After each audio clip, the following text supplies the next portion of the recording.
Vous écoutez 100% Barça, le podcast 100% Blaugrana du journal L'Indépendant. Rencontre de la Liga ce mercredi 30 janvier 2024. Le FC Barcelone reçoit le club de l'Atlético Osasuna, équipe du milieu de tableau. Premier match après l'annonce de Xavi Hernandez de quitter le FC Barcelone à la fin de la saison régulière. Une bonne prise de température pour savoir comment les joueurs vont réagir.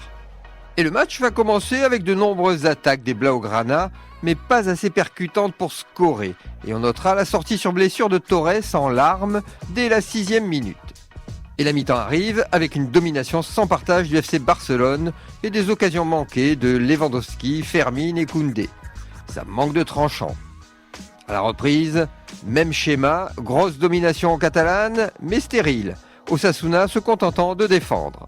Mais à la 62e minute, Xavi décide de sortir Fermin, qui était rentré à la 6e minute à la place de Torres, pour le remplacer par la nouvelle pépite brésilienne du Barça, Victor Roque. Et une minute plus tard, grâce à un centre du côté gauche de la surface de Cancelo, qui d'un extérieur pied droit de toute beauté envoie le ballon directement sur la tête du jeune Roque lancé, qui ne se pose pas de questions et dévie le ballon dans les cages d'Osasuna, laissant le gardien médusé.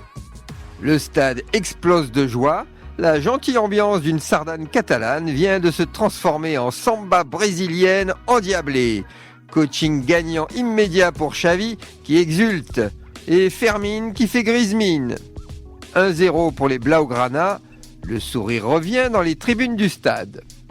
À la 67e minute, Osasuna prendra un rouge suite à un double carton jaune et terminera la partie à 10. Et pourtant, à la 76e minute, ils rateront la balle d'égalisation avec un tir qui frôle le poteau droit, suivi d'un sauvetage miraculeux de Peña sur un tir flottant.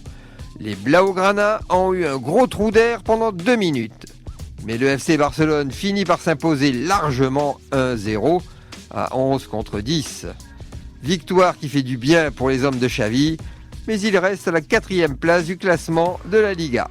Retrouvez cette émission et toutes nos productions sur Radio Indep et en podcast sur l'indépendant.fr, nos réseaux sociaux et votre plateforme de streaming favorite.